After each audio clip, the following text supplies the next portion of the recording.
Hello, তো কেমন আছো সবাই?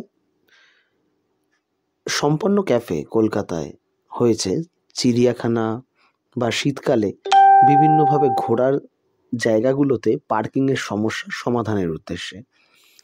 আমরাও চলে গেছিলাম দুপুরবেলা লাঞ্চ করতে। ঢুকে খুব সুন্দর লাগলো।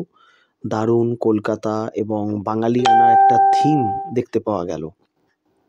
রসগোল্লার হাঁড়ি, শালপাতার পাখা এবং বিভিন্ন যেগুলো কলকাতার আর কি হেরিটেজ সেগুলো নিয়ে থিম করে ক্যাফেটা খুব সুন্দর করা হয়েছে। মেনু কার্ড চাইলাম, খাবার দেখলাম ক্যাফেতে জেনারেলি যেটা পাওয়া যায়, পাস্তা, চাউমিন, নুডলস, রাইসও ছিল, রুটি, একটু ধাবা স্টাইলের কিছু খাবার দাবার সবই ছিল মোটামুটি। দামটা কিন্তু খুব কম নয়, কারণ এটা গভর্নমেন্টের মনে হলেও অ্যাকচুয়ালি এটা গভর্নমেন্টের না, এটা হিডকো আন্ডারটেকিং, যেটা আমরা গিয়ে জানতে পারি। দুপুর 12টা থেকে রাত 10টা অবধি খোলা থাকে। শীতকালে অবশ্যই এসির দরকার নেই, তবে গরমকালে গেলে কিন্তু সুন্দর চিল্ড এসি পাবেন। অ্যাপেটাইজার, স্যালাড, মকটেলস, বিভিন্ন রকমের জুস সব কিছুই মোটামুটি ছিল। আমরা সব বাদ দিয়ে হাজার হোক বাঙালি তো যথারীতি অর্ডার দিলাম রাইস আর মাটন। অর্ডার দেওয়ার পর জানতে পারলাম মাটনটা হচ্ছে শেফ স্পেশাল মাটন। দাম মোটামুটি দুটো মিলিয়ে কত সেটা আমি শেষে বলছি। এবার আসুন খাবারে। জেনারেলি আমরা খাবার খুব একটা খারাপ বলি না, বাট এটা সত্যিই আমরা খুব দুঃখ পেলাম খাবারটা খেয়ে। আলু ছিল, মাটন ছিল 4 পিস, 2 পিস আলু আর রাইস নিয়েছিলাম, সরু চালের ভাত। বাট মাটনটা খেয়ে না একদমই খুশি হলো না মন।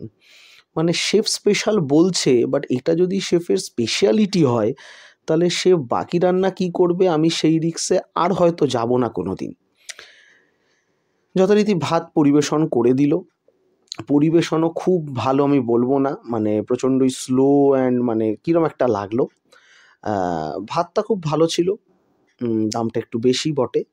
তার সাথে মাটন খেলাম, শক্ত, জুসি একদমই নয়, সবচেয়ে বড় কথা ফ্রেশ নয় মাটনটা, মানে ভেরি আনফরচুনেট। আমরা যখন গেছিলাম মাংস ভাত পেয়ে এত খুশি, বাট যখন খেলাম মানে খুবই দুঃখ পেলাম।